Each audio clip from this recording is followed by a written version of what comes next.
J'ai basculé à l'adolescence dans la noirceur beaucoup. J'étais un ado qui avait des pensées très noires. Ça s'appelait Le jour où j'ai tué ma mère. C'est un truc vrai, avec un fusil. Et ça a été traumatisant. Tu sais, c'est inévitable. Tu sais, ça va faire de moi à la fois, tu sais, un juge, un assassin et un orphelin. Je suis né, moi, d'une mère qui était fille-mère, qu'on disait à l'époque, donc qui n'était pas mariée. À une époque où c'était mal vu. Il n'y a pas eu de confetti, pas de cigare à ma naissance, c'était caché. Le père qui a quitté à l'époque, là, il n'a jamais été inquiété. Fait qu'il y a une espèce d'injustice là en partant. Le rapport aux injustices, à tout ce qui est les tabous, les règles sociales, les règles religieuses. J'ai été comme, je suis né dans cette espèce de trauma-là, si on veut. Okay. Ma mère ne parlait pas beaucoup de mon vrai père. Je l'ai vu 15 minutes dans ma vie, parce que c'est moi qui l'ai trouvé. Dans la vingtaine. Cet événement-là a fait qu'il y avait beaucoup de points d'interrogation dans mon passé. Pour lui, c'est un accident de parcours. Pour moi, c'était ma filiation, c'était mes antécédents, c'était d'avoir quelqu'un qui me ressemblait. Ça répondait à le tempérer plein de choses, ça répondait à mes questions. C'est pour ça que j'écris beaucoup sur le non-dit, les tabous, les injustices. Puis le décès de ma mère, le décès de mon père a fait aussi qu'on relativise plein de choses. On se rend compte de la fragilité de la vie. Puis des vieilles rancunes, puis des vieilles colères, souvent, ça nous empêche d'avancer. Juste une petite seconde avant de partir la vidéo. Permets-moi de prendre le temps de te remercier d'être aujourd'hui devant ton écran. C'est grâce à toi que les créateurs de contenu comme moi peuvent continuer à faire ce qu'ils aiment faire. Alors, je ne sais pas ce que tu penses de tous ces auteurs que je reçois. Je ne sais pas si tu écoutes les vidéos entièrement, mais j'aimerais bien que tu essayes. Parce que ce qu'ils ont à dire est important. Certes, ils ne sont pas aussi connus que les Stephen King, mais ils ont la même passion. Et ils peuvent te transmettre les mêmes émotions. Alors prends le temps et écoute. Puis si tu t'ennuies, si tu as des modifications à faire, fais juste commenter sous la vidéo et je me ferai un plaisir d'améliorer cette vidéo pour que tu aies envie de la regarder, pour que tu la partages et que d'autres aient envie de la regarder. Merci.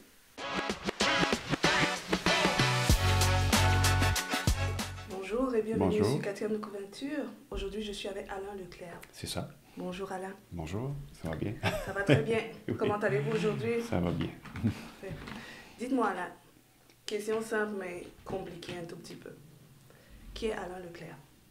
C'est une question effectivement compliquée.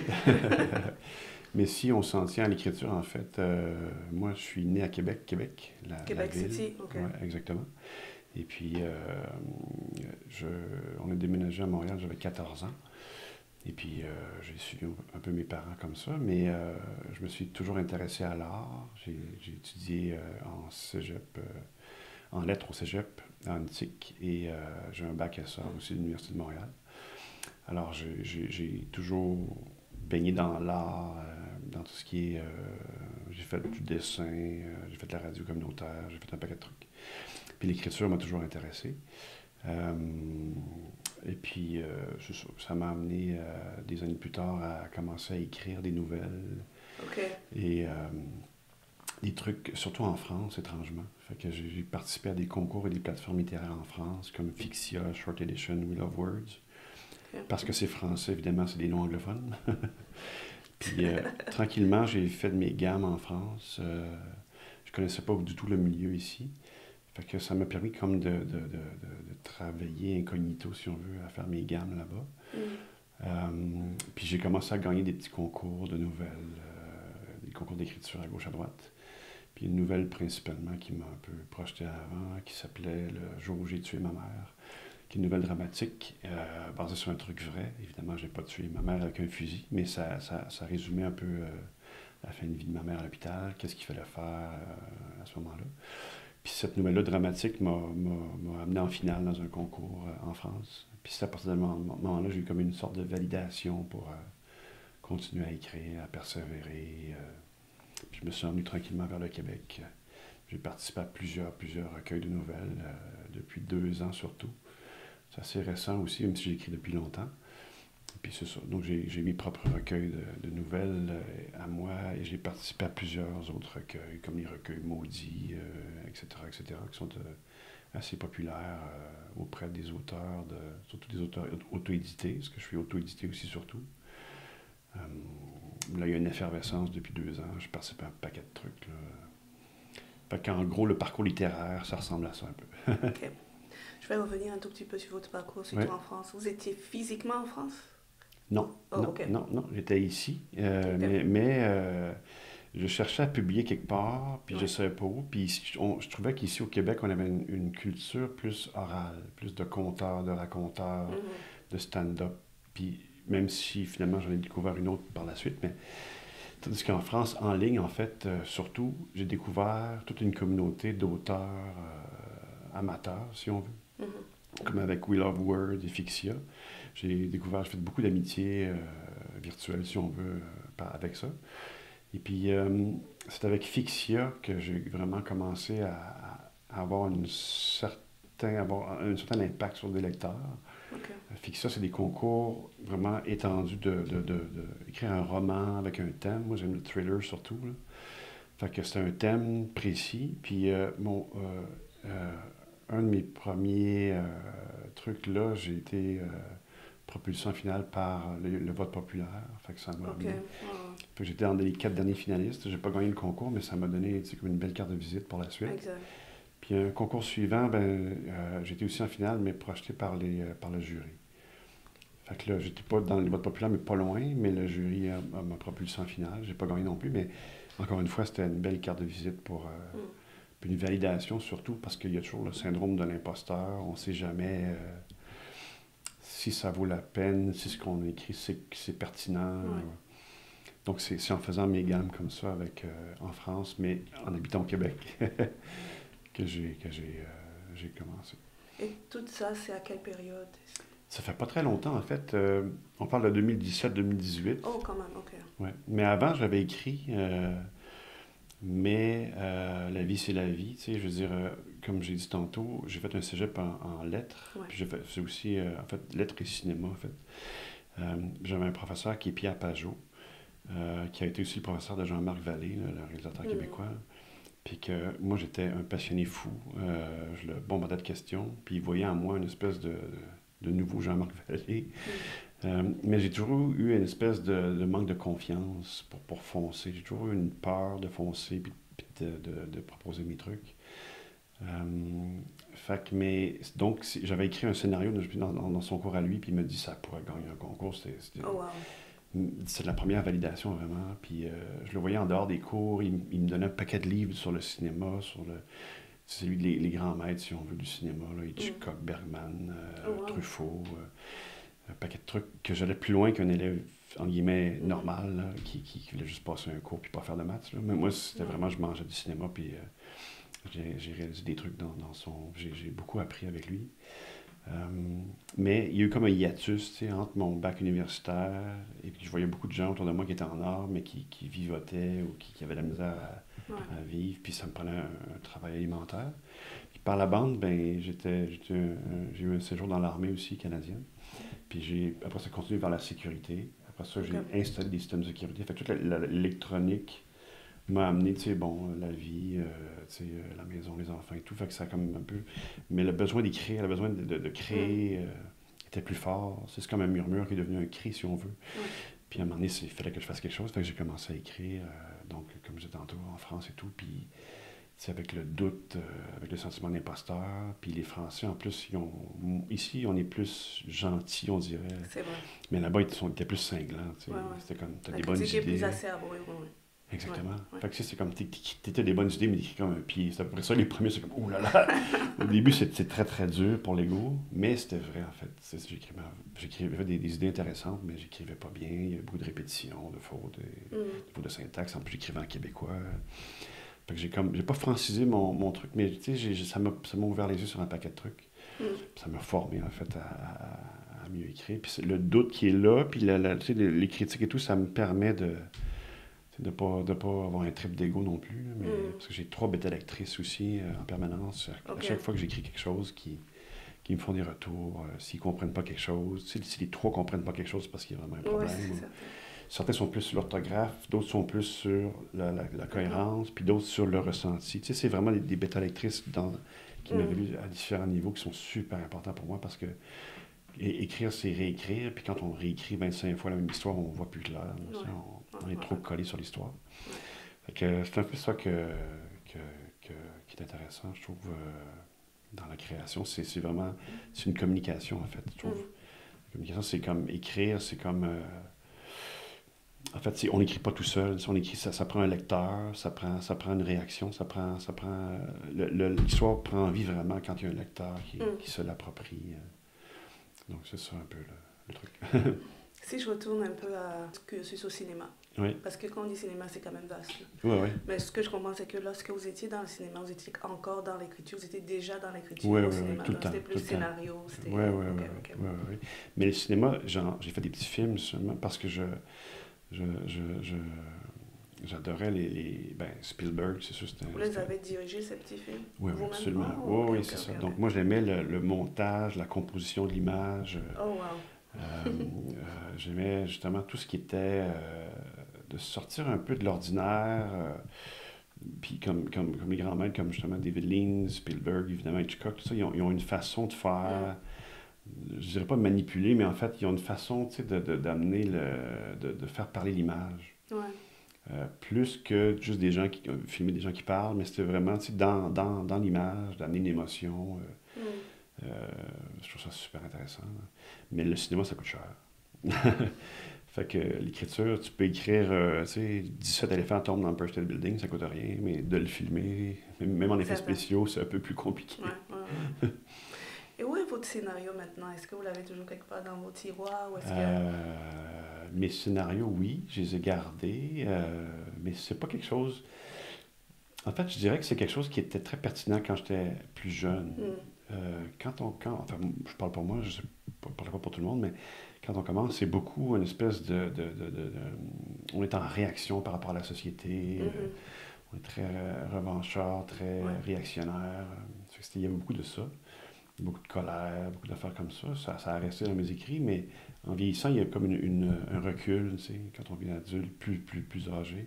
Il y a un recul, il y a une distance. Il y a une empathie aussi qu'on découvre. Tu sais, c'est pas juste... J'aime pas les univers manichéens. Tu sais, quand tout est blanc, tout est noir, quand tous les méchants sont juste méchants, quand tous les bons sont trop bons. Ça, tu sais, les histoires de tueurs en série, j'aime ça, tu sais, pour en consommer, mais j'en écris pas parce que je trouve que justement, c'est trop... mes méchants dans mes histoires, ils ont une raison d'être méchants. Tu sais, il y a comme... parce que c'est souvent... Le tueur en série, c'est comme quelque chose externe à soi, alors que moi, je veux... explorer la partie sombre en nous aussi. Là, fait que c'est ça qui est intéressant que je trouve en tout cas à explorer dans les thèmes. Comment j'ai tué ma mère, c'est ça le titre? Oui, oui, oui. Ok. Est-ce que vous pouvez nous expliquer un peu ce qu'il y a là-dedans? Vous avez dit... Oui, oui, oui. En fait, c'est intéressant parce que si je remonte très, très loin à ma naissance, moi, je suis né, ça c'est un scoop, j'en ai jamais parlé nulle part, mais je suis né, moi, d'une mère qui était fille-mère, qu'on disait à l'époque, donc qui n'était pas mariée. À une époque où c'était mal vu ici, en tout cas au Québec, là, c'était très, très mal vu. Puis donc, ça comme, tu sais, il n'y a pas eu de confetti, pas de cigare à ma naissance, c'était caché, il fallait que la femme enceinte soit de naissance. Donc, la relation avec ma mère, puis en plus, le père qui a quitté à l'époque, là, tu sais, il n'a jamais été inquiété. Fait qu'il y a une espèce d'injustice là en partant. Mais je parle de ça pas pour me plaindre, mais c'est pour dire que mon rapport à l'écriture vient, sa genèse vient de là d'après moi. Parce que le rapport aux injustices, tu sais, à tout ce qui est les tabous, les règles sociales, les règles religieuses, j'ai été comme, je suis né dans cette espèce de trauma-là, si on veut. Okay. J'en suis sorti depuis, mais... en fait, donc, si on va plus tard, dans ma nouvelle que j'ai écrite, j'écrivais du thriller, j'écrivais du suspense, puis j'avais lu quelque part quelqu'un qui disait que le suspense puis le policier, c'était facile à écrire, que la vraie littérature, c'était la littérature qui parlait de soi et notre vécu. Fait que j'ai dit, ben, je vais lui montrer que je suis capable d'écrire plus. Fait que j'ai écrit cette nouvelle-là qui était... En fait, ma mère elle est tombée, puis elle a eu une hémorragie cérébrale. Donc, elle s'est ramassée à l'hôpital, puis il fallait prendre la décision de la débrancher ou pas. Fait que je savais ça fait très longtemps, ça fait au-dessus de 15 ans. Puis, donc, la nouvelle parle de ça, en fait, de la réaction, parce que c'est que j'étais très, très... Ça c'est très, très important dans mon parcours, parce que ça m'a fait voir plein de choses. D'abord, il fallait, tu sais, l'espèce d'absurdité de la mort aussi, les médecins trop empathiques qui ne connaissent pas vraiment, la décision, c'est comme je disais dans ma nouvelle, ça va faire de moi à la fois un juge, un assassin et un orphelin.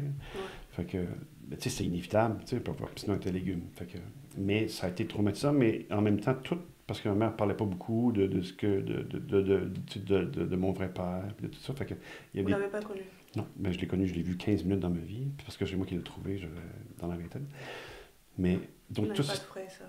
Après? Après, oui. Oui. Mais ça, c'était la filiation aussi, c'est très important pour moi. Mais cet événement-là a fait que le décès de ma mère, ça m'a comme donné une espèce de... Il y avait beaucoup de points d'interrogation dans mon passé, tout ça, mais c'est pour ça que j'écris beaucoup sur le non-dit, les tabous, les injustices, que tout ça a comme... Ça s'est fait comme une espèce de gros ragoût que j'ai brassé, puis que ça fait remonter un paquet de trucs. Puis la nouvelle a été écrite vraiment en une fin de semaine. Puis je l'ai proposé sur Short Edition, qui est un autre truc français, en 2018. Et puis ça a été... j'étais inconnu sur ce site-là. Puis ceux qui allaient en finale dans ce concours de nouvelles-là, c'était ceux qui avaient le plus de j'aime ou de clics. Le premier, je pense qu'il y avait 2000 clics. Moi, j'avais comme genre 67. Je me dis, il n'y a aucune chance. Mais là, le jury a lu ma nouvelle. Encore une fois, m'a amené en finale. Ça, c'était une grosse validation pour moi parce que je parle de quelque chose de très, très personnel. Puis je me suis rendu compte que c'est justement souvent en écrivant le très, très personnel qu'on touche à l'universel parce qu'on a tous des lieux communs, on a toutes des expériences communes, peu importe d'où on vient. Beaucoup de gens se reconnaissent dedans, effectivement. Oui. Puis c'est ça que j'ai encore des retours. C'est la nouvelle qui commence mon premier recueil de nouvelles. J'ai encore beaucoup de retours de gens qui me parlent de leur propre vécu. Ça déclenche des choses chez eux. Que je trouve très, très émouvant quelque part. C'est comme quelque chose de très personnel qui devient... Parce que c'est un peu... Il y a un petit peu côté exhibitionniste là-dedans. On est gêné un peu. Oui, mais je me disais, est-ce que je dois vraiment publier? Puis en même temps, je me suis dit, ben c'est ça aussi la littérature. C'est d'ouvrir justement les vannes puis d'aller oser, parler de choses plus cachées. Je n'écris pas que des affaires dramatiques, là, mais ça a été vraiment un début bien important. Est-ce que c'était thérapeutique pour vous? Est-ce que ça a débloqué d'autres... La validation par rapport à ça, oui. Beaucoup. Parce que ça a vraiment fait décoller des choses. Après ça, on m'a proposé plein de choses. Après ça, j'ai connu, à travers la France, sur un site Facebook, une page Facebook qui s'appelle Les Mordus de Thriller.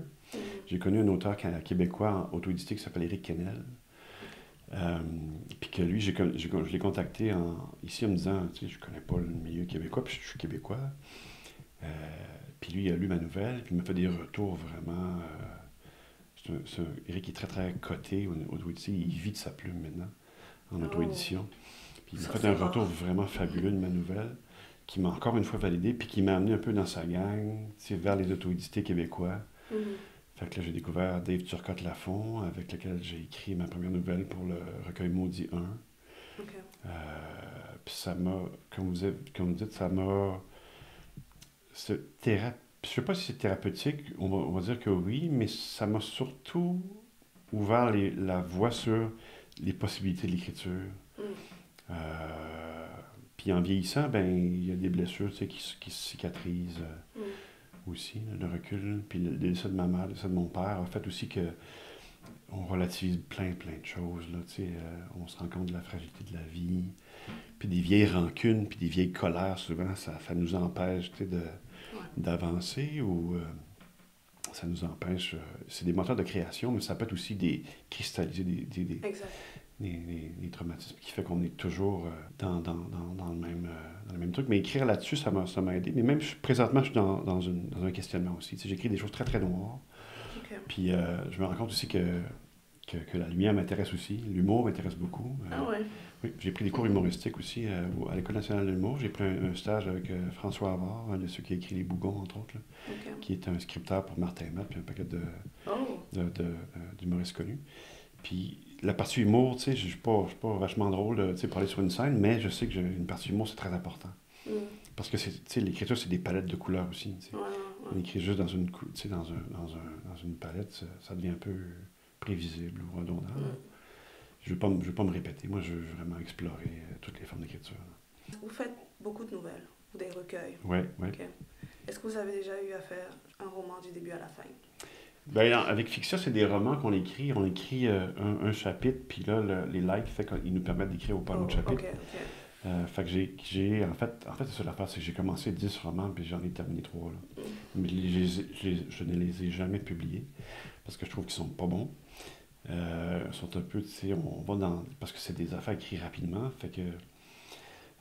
mais je suis en train présentement d'écrire le premier roman d'une trilogie. Un trailer aussi, avec un peu les mêmes préoccupations.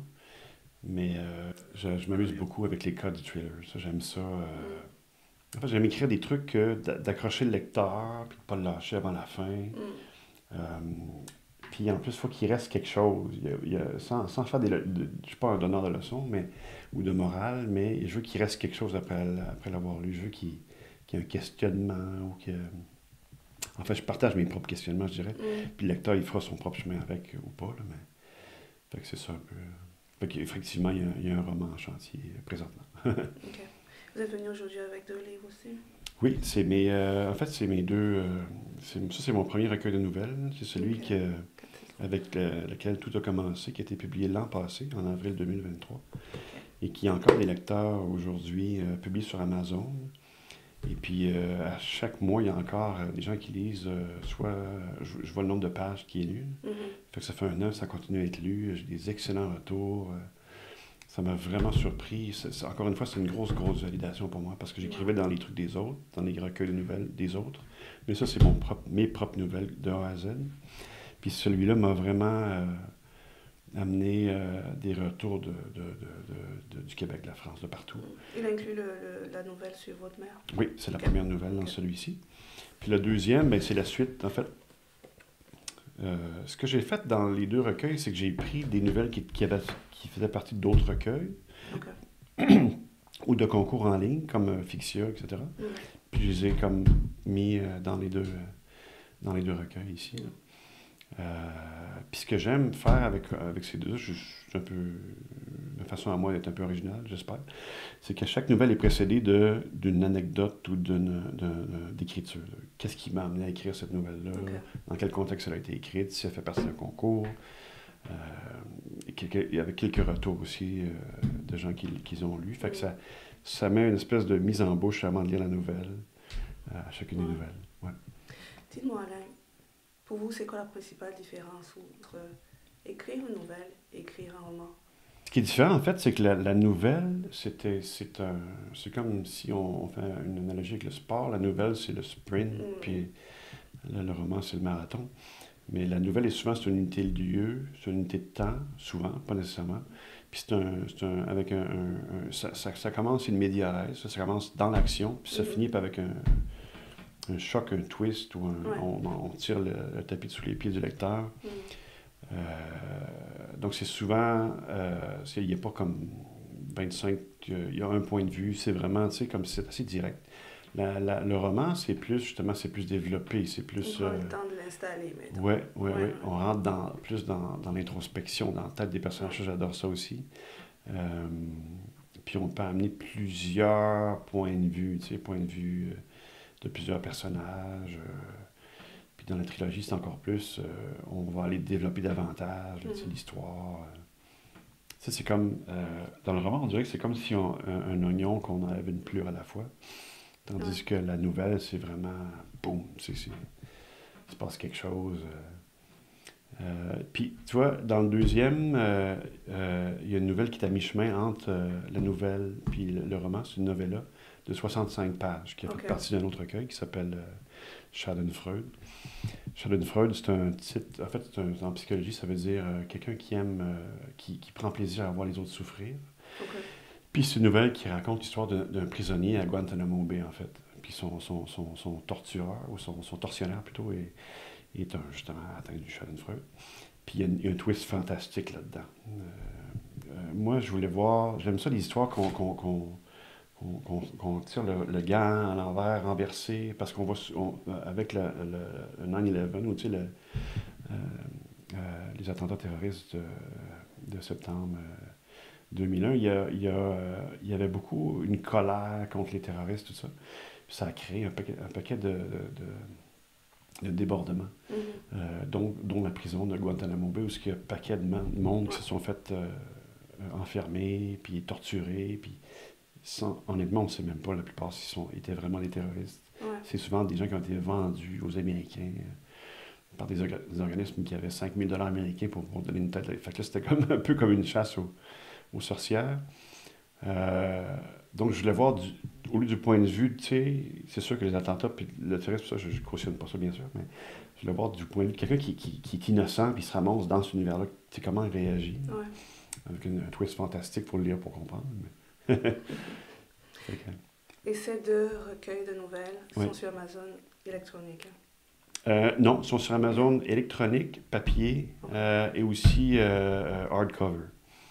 Puis on peut les avoir comme ça, parce qu'on dit broché. En fait, broché, c'est pas broché avec des broches, mais ça veut dire en version papier comme ça. Mais puis les 2 sont encore disponibles.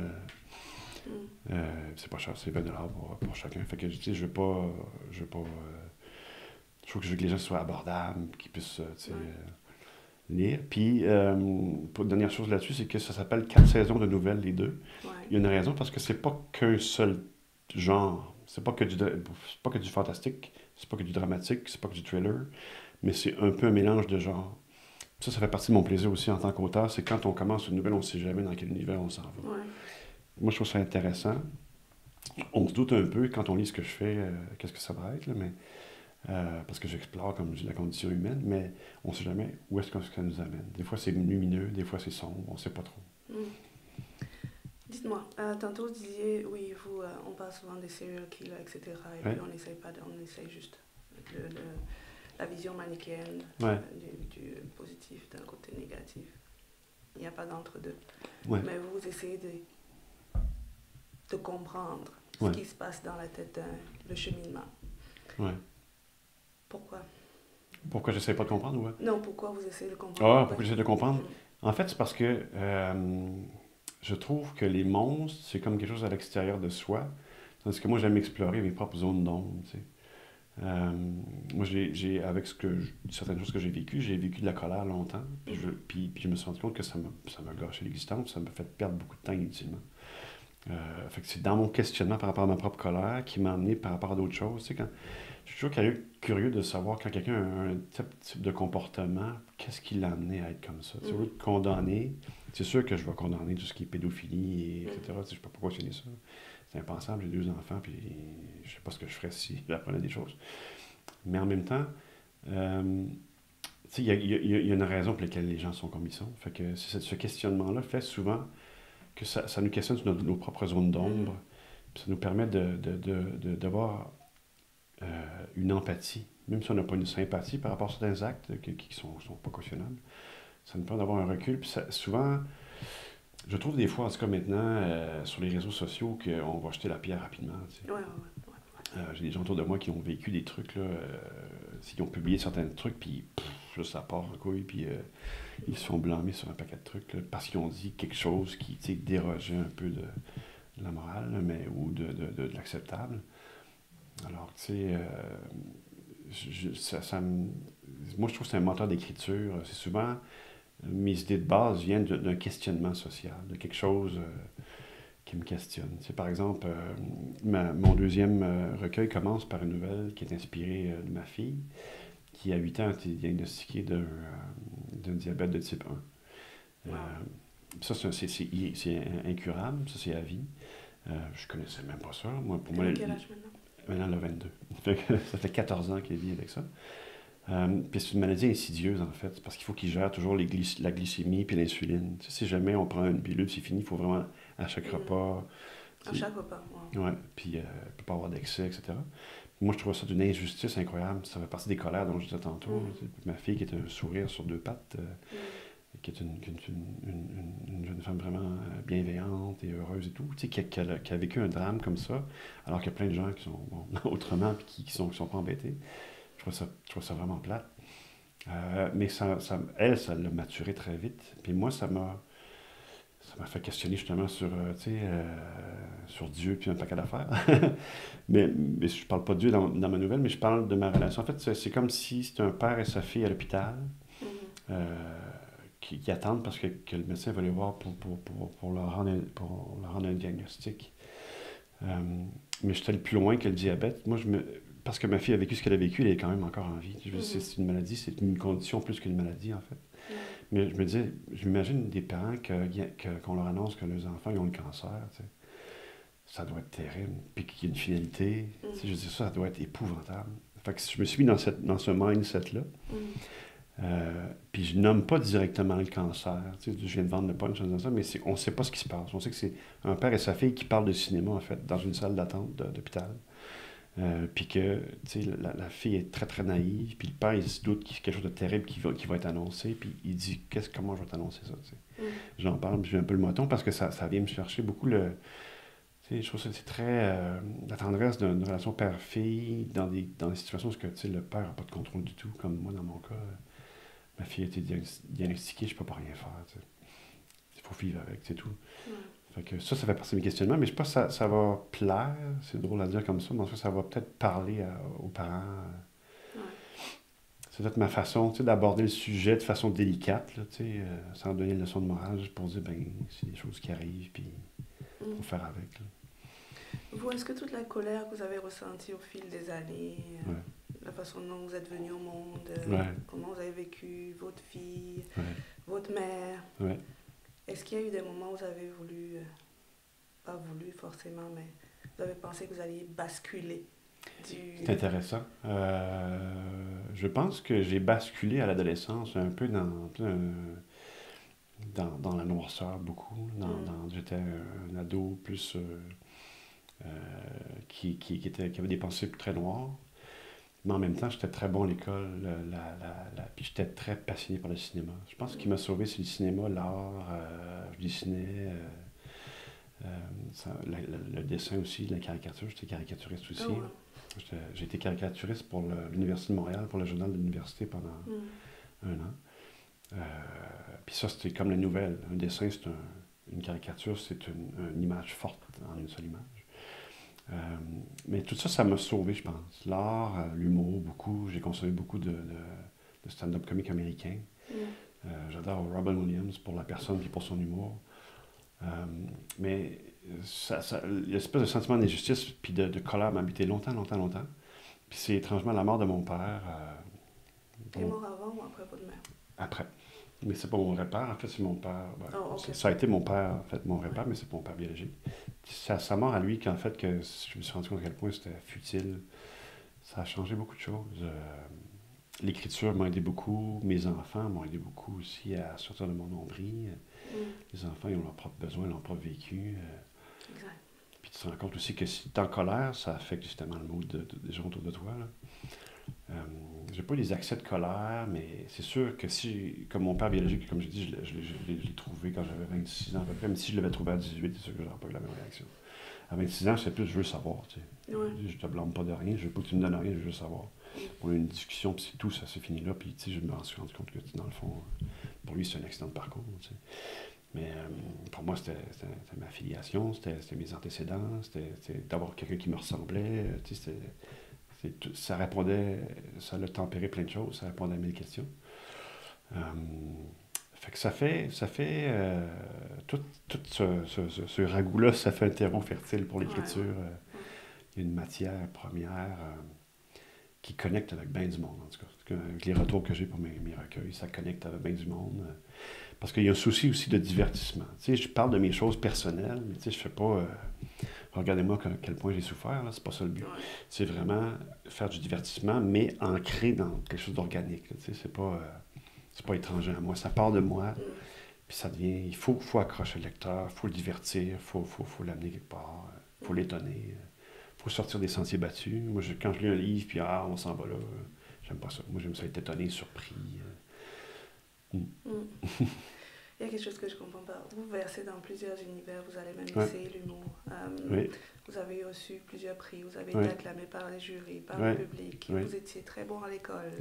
Vous avez été passionné par le cinéma. Vous avez fait un scénario qui a été félicité par un des grands maîtres. D'où ça vient votre syndrome de l'imposteur? ça vient peut-être justement de la même blessure initiale, en fait. Tu sais, de pas être, de venir au monde puis de pas avoir été, de pas être accueilli, peut-être. Peut-être d'avoir un sentiment toujours de je suis pas à ma place. Tu sais. Puis à cause de ça, on déménageait souvent. Moi, quand j'étais jeune, on déménageait aux 4 ans à peu près. Fait que c'était toujours recommencer, des nouveaux amis, des nouveaux univers.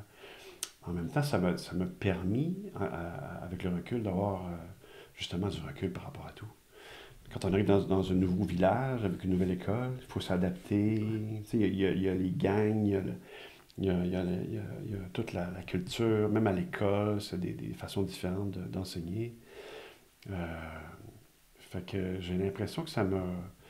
Le sentiment d'imposteur, c'est jamais d'être à ma place au bon moment. Puis le sentiment d'imposteur a été un petit peu effacé avec vraiment la sortie de mon premier recueil.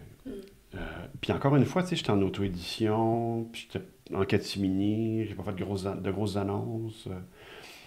Mais je me dirige tranquillement vers l'édition traditionnelle. J'ai des portes qui s'ouvrent, il y a des choses qui s'en viennent qui sont à confirmer, mais je me dirige tranquillement vers l'édition traditionnelle. J'ai quelques portes qui s'ouvrent présentement.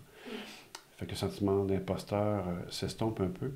Mais je dirais que le doute est important aussi dans la création. Parce que si on pense qu'on est bon, si on pense que tout va bien, c'est souvent qu'on écrit, qu'on fait des choses tellement convenues ou déjà vues. Là. Moi, je veux vraiment toujours être on the edge, là, sur le fil du rasoir. Puis le doute me permet d'aller plus loin.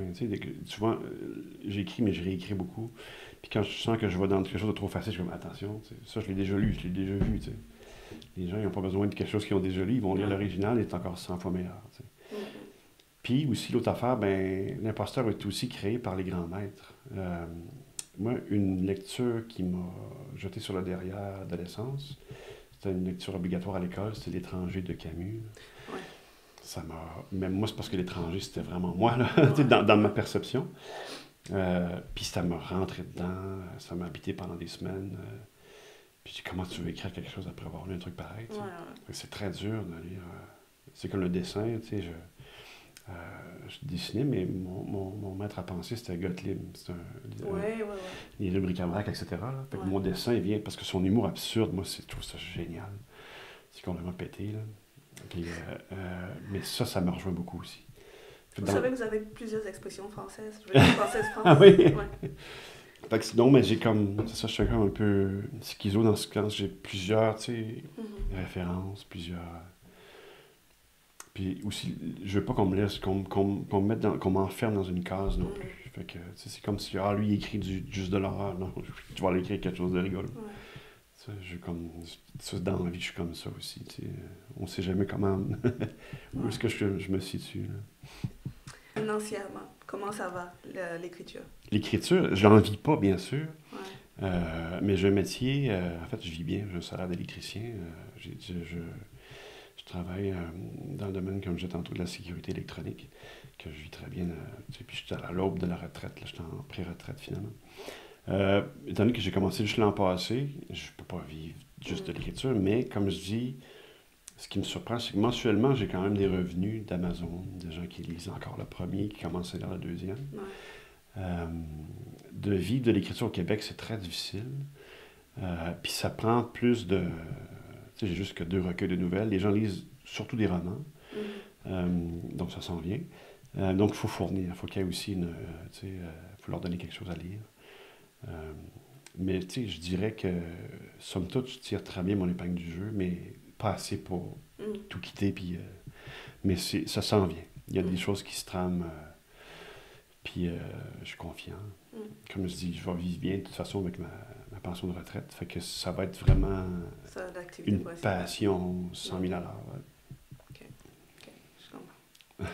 Donc, présentement, en projet, on a une trilogie qui est en train de se préparer. Un thriller. Oui. OK. Est-ce qu'on a autre chose? Oui, il y en a plein de trucs. En fait, j'organise aussi avec 2 auteurs français un recueil qui sortira le 30 octobre prochain, qui s'appelle Cœur des ténèbres. C'est 27 auteurs qui écrivent 27 nouvelles sombres et toutes les nouvelles, en fait, pas toutes les nouvelles, mais tous les fonds amassés vont être remis à un organisme français pour l'autisme. Comment est-ce que vous avez réussi à coordonner tout ça? C'est Julien Léon, qui est un auteur marseillais. On s'est connus sur le recueil Maudit. On s'écrivait en privé, parce que moi, lui m'avait écrit, puis il m'avait fait un bon retour sur ma nouvelle. J'avais lu sa nouvelle, j'avais adoré. Je trouve qu'il y a une prose de fou. Puis on commençait, tu sais, en privé à s'écrire. Puis les recueils Maudits, en fait, il y a eu 3 années où ça a été, il y a eu, tu sais, ça sortait pour un temps seulement, un peu avant Noël. C'est des nouvelles sombres, justement, pour des causes. Mais là, Dave Turcotte-Lafont, il a dit qu'il n'en ferait plus pour l'instant. Fait qu'il y avait une place qui se libérait pour refaire ce genre de recueil. Fait que là, ça a cogité dans l'idée de Julien et d'Anthony Gallego, qui est un autre auteur français. Fait que, en gros, entre autres, on a commencé à écrire, à faire du brainstorming. Est-ce qu'on ne prendra jamais la place du recueil Maudit que sa place à lui? On va faire notre propre truc. Le recueil Maudit, c'était plus québécois. L'autre, c'est plus français. Moi, je suis le québécois de service de là. Moi, j'ai fait beaucoup de rencontres au fil des années d'auteurs français et québécois. J'ai amené un peu des gens comme ici au Québec, j'ai amené Cynthia Blot, entre autres. Stéphane Desroches, d'ailleurs, qui était ici, qui s'en vient aussi, que j'aime beaucoup. Aussi, des auteurs français comme Vincent Aoui, Sébastien Didier. Vincent Aoui, qui a lui-même écrit un best-seller, c'est Le Tricycle Rouge, qui a gagné. On s'est connus sur Fixia, qui a gagné le prix Michel Bussy du meilleur thriller français à l'époque. Wow. Il y a une prose de fou aussi, puis qui vit maintenant au Québec, mais qui est quand même d'origine française. Fait que c'est ça un peu. Ça, donc 27 nouvelles qui sont sombres, mais qui pour une bonne cause. J'ai un truc aussi qui est en préparation, qui est vraiment tout nouveau. On s'organise 10 auteurs québécois. On va sortir une espèce de brand. J'en dirai pas plus. Vous allez en savoir plus en venant voir mes réseaux sociaux. Sur des trucs sombres, encore une fois. Mais on a des personnalités très différentes. Des auteurs québécois très... je trouve qu'il y a beaucoup de personnalités fortes là-dedans. C'est ça que j'aime, parce que ça fait une espèce de pluralité de points de vue, de style littéraire. Puis il y a d'autres choses aussi en suspens, mais plein de choses qui se trament. Beaucoup de choses. J'organise aussi le salon passager Montérégie qui va avoir lieu en novembre prochain. Un salon littéraire pour auteurs indépendants qui va avoir lieu à Sainte-Catherine cette année. C'est Mélissa Laurando qui organise ça, puis on fait le tour du Québec vraiment avec les auteurs indépendants pour offrir nos livres aux lecteurs. Fait que, tu sais, je suis comme présent dans des trucs. C'est très effervescent. Puis j'aide aussi, en catimini, pas pour me vanter, mais j'aide aussi des auteurs. Je fais des retours, je suis bêta-lecteur aussi pour des auteurs. Ça, j'aime beaucoup ça aussi. Parce qu'en lisant quelqu'un, puis en amenant ton point de vue, ça te donne justement un recul sur l'écriture, qui est très intéressant. Et qu'on n'a pas forcément su ses écritures à soi, Benoît. Mais ça nous sort un peu de notre nombril aussi. Ça aide aussi. Est-ce que vous écrivez aussi? Ou? Oh, j'ai quelques affaires dans les tiroirs, comme on va dire. Ouais. Mais non, je pense pas être suffisamment bonne pour pouvoir... On retourne au syndrome de l'imposteur. Question pour vous. Tantôt, vous disiez, vous êtes 27. Oui. C'était pour l'autisme, pour lutter contre l'autisme. Pourquoi l'autisme? Parce qu'on faisait le tour des causes qui nous tenaient à cœur. Puis Anthony Gallego, qui est un des 3 co-organisateurs, son fils est atteint d'autisme et fait affaire avec cet organisme-là. Autisme sans frontières, en fait. C'est l'organisme qui va réclamer les fonds du recueil. Donc, c'était important que nos fonds servent à quelque chose qui nous parle, en fait. Mais c'est pas nécessairement la thématique des nouvelles. OK, je comprends. Fait que c'est vraiment des nouvelles sombres, mais avec... c'est pour ça que ça s'appelle Cœur des ténèbres, parce que c'est des nouvelles sombres, mais il y a un cœur derrière. Il y a comme une idée derrière.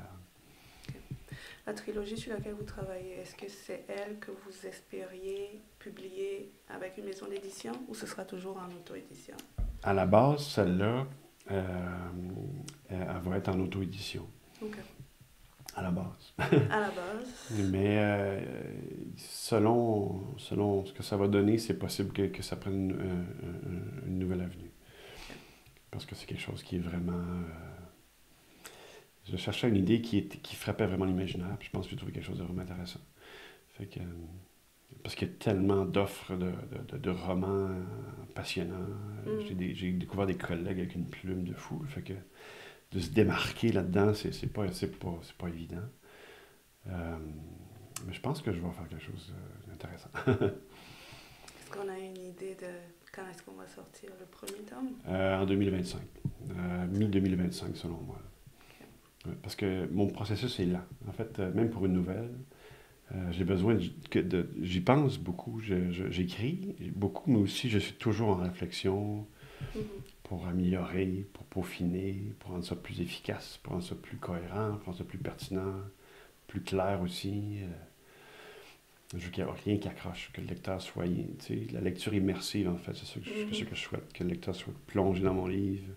D'ailleurs, le meilleur retour que j'ai eu pour mon premier recueil, c'est quelqu'un qui me dit, je trouve ça un peu drôle, mais c'est une lectrice, France Moni, pour pas la nommer, qui me dit, j'ai commencé la première nouvelle, j'ai voulu faire un lavage, mais j'ai oublié mon lavage, puis le lendemain, il a fallu que je mette mon vieux linge parce que j'ai passé à travers ton recueil lundi soir.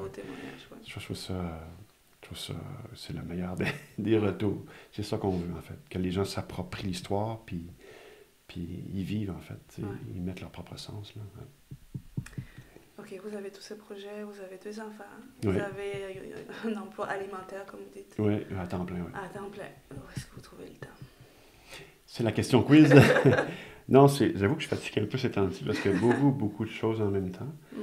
Mais comme je dis, je suis en réflexion pour la pré-retraite. Fait que je commence à prendre des lundis de temps en temps. Quand j'ai un événement à la fin de semaine, comme là, samedi prochain, je vais être les auteurs débarquent à Sainte-Sophie, le 13 juillet. Puis ça va être... puis quand j'ai un événement, c'est une journée c'est comme un salon littéraire indépendant. Puis le lundi suivant, je prends off, là, je prends une pause. Puis ça me permet, de faire de prendre un peu de pause, mais le temps est gérable en bon français. Mais c'est vrai que ça prend du temps faut s'alimenter. Pour écrire, il faut s'alimenter, il faut vivre en fait. Il faut vivre, puis profiter de la famille, profiter de la vie justement, parce que, comme je dis tantôt, je sais que la vie est courte. Fait que, ça passe très très vite. Les gens autour de soi, la vie est fragile. Il faut en profiter. Il y a certaines nouvelles qui sont basées un peu sur votre vécu. Ouais. Puis il y a d'autres, je suppose, où vous faites appel à l'imagination, même s'il y a des recherches, Guantanamo, etc. Comment est-ce que vous effectuez ces recherches-là? Parce que ça semble être diversifié, votre portfolio. Comment est-ce que vous fonctionnez? Là, pour Guantanamo, j'ai fait des recherches. Puis je suis tombé, c'est ça qui m'a inspiré la nouvelle. Parce qu'à la base, ça vient du recueil Infernale Pureté. Puis le concepteur, Pierre Davy, qui me dit « Je veux que tu ailles le plus loin possible dans la folie, puis dans le sombre. » C'est comme un beau défi, mais en même temps, c'est plonger dans la folie, puis dans le sombre, c'est pas toujours gay. Mais j'ai fait des recherches sur Guantanamo Bay, puis en fait, je suis tombé sur celui qui a comme mis en place les techniques de torture, qui est un ex-soldat Marines américain, qui a utilisé les techniques de Marines pour contrer les interrogatoires, comme technique d'interrogatoire. Puis leur but, c'était carrément de casser le moral, puis même le mental des gens qui étaient capturés. Parce que dans son optique à lui, quand tu es cassé, tu n'as plus de filtre, fait que tu vas avouer plus librement les complots et tout. Mais la réalité, c'est qu'il y a très, très peu d'informations qui sont sorties de ça, puis que les gens, sous la torture, ils vont avouer n'importe quoi. Ils vont dire « Je suis le fils de Mickey Mouse », si c'est ça qu'ils veulent entendre, parce qu'ils sont juste brisés. Puis c'est terrible. Puis lui, en plus, il y a eu genre 85 millions pour... Puis il y a eu un procès parce que ça a sorti, il y a eu des photos, tu sais, qui est sorti avec, entre autres, des chiens, puis des trucs comme ça. Parce que la torture a pris des formes épouvantables. C'est comme le waterboarding, par exemple, qui est une technique de torture épouvantable dans laquelle les gens sont sur une planche attachés, ils mettent un linge sur le visage, puis ils versent de l'eau. Puis les gens, ils ont une sensation de se noyer véritablement. S'ils n'arrêtent pas, ils se noient. Puis ils vont juste retirer à temps, puis après ça, ils répètent. Ou tu sais, c'est, mettons, 72 heures sans dormir dans une pièce, ils sont debout, avec la musique heavy metal de fou, avec des flash, des stroboscopes, puis des affaires épouvantables, ça les rendait fous, finalement. Fait que les recherches m'ont amené à une autre colère contre justement, tu sais, comme s'il y avait comme carte blanche du gouvernement américain, c'était comme, on veut venger les gens du World Trade Center, fait que n'importe quoi est bon pour trouver les coupables. Puis ils trouvaient des coupables factices, en fait. Puis il y en a peut-être trouvé quelques-uns, mais il y avait beaucoup de gens qui sont encore, finalement, il y a encore des gens prisonniers aujourd'hui au moment où on se parle, qui n'ont aucun recours légal. Tous leurs droits légaux ont été levés parce que c'est la guerre. Puis fait que les recherches, ils viennent... C'est très important pour moi que les recherches, la base, soit vraie. Mais comme je dis, il y a du fantastique dans mon truc. Fait que mon personnage est religieux, musulman, mais il fait appel au côté noir de la religion pour venir le sauver, en fait. Fait que c'est vraiment... je pousse... C'est comme si je voulais venger quelque part, l'injustice. Mais de façon, encore une fois, divertissante, étonnante, surprenante, puis en plongeant dans le noir. Puis mon personnage principal, celui qui fait la torture aussi, il y a comme un twist à la fin. C'est ça. Alain. Oui. C'était un plaisir de vous avoir aujourd'hui. C'était un plaisir aussi. Ce que je perçois, c'est beaucoup de profondeur. Oui. Et puis, je perçois aussi quelqu'un qui n'a pas peur, peut-être qu'il a eu peur avant, mais d'explorer certains côtés de sa propre personnalité tout en exposant certaines injustices. Ça vient aussi pas mal dans votre vocabulaire, souvent. C'est fascinant. C'est fascinant. Okay, merci. Et je vais de ce pas aller sur Amazon. J'ai envie de lire cette nouvelle sur votre mère. OK. Parfait.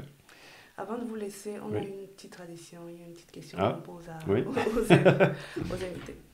Donc, dites-moi, pour tous ceux qui vous connaissent, vos enfants, vos lecteurs, etc., est-ce qu'il y a quelque chose qu'ils ne savent pas forcément et qui seraient surpris d'apprendre sur vous? C'est quelque chose que je trouve rigolo, mais dans l'optique où ce que moi je voulais faire du cinéma, moi je voulais être réalisateur de films, en fait, au départ. J'avais lu quelque part que pour être un bon réalisateur, il fallait que tu vives des choses. J'ai pris des cours de théâtre, j'ai pris des cours de guitare, j'ai pris des cours de dessin, j'ai pris un paquet de cours parce que je me disais qu'il fallait avoir plusieurs facettes pour être un bon réalisateur. Puis il y a des trucs que j'ai fait, j'ai pris des cours de cascadeur. OK. Intéressant. Un cascadeur québécois qui s'appelle Jean Lysite, mais c'est son nom pour les Américains parce qu'il fait beaucoup de cascades pour les films américains qui viennent au Québec.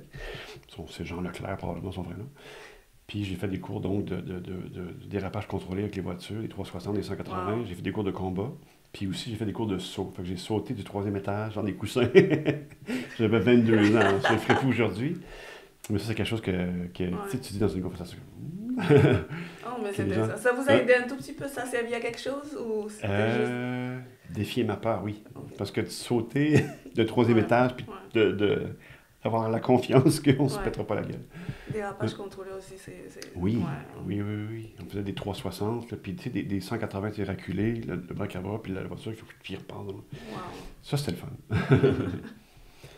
Est-ce que vous avez quelque chose à dire pour ceux qui nous écoutent, ceux qui nous regardent? Moi, je dirais bienvenue dans mon univers. Si vous voulez me découvrir sur Amazon, on laissera peut-être mes coordonnées pour les trucs. Certain. Mais surtout ceux qui veulent écrire, je dirais surtout, lancez-vous. Moi, ça, j'ai attendu trop longtemps. Fait que lancez-vous, n'hésitez pas. C'est épeurant, comme on dit au Québec, mais quand il y a un retour, je me suis rendu compte que j'aurais dû le faire avant.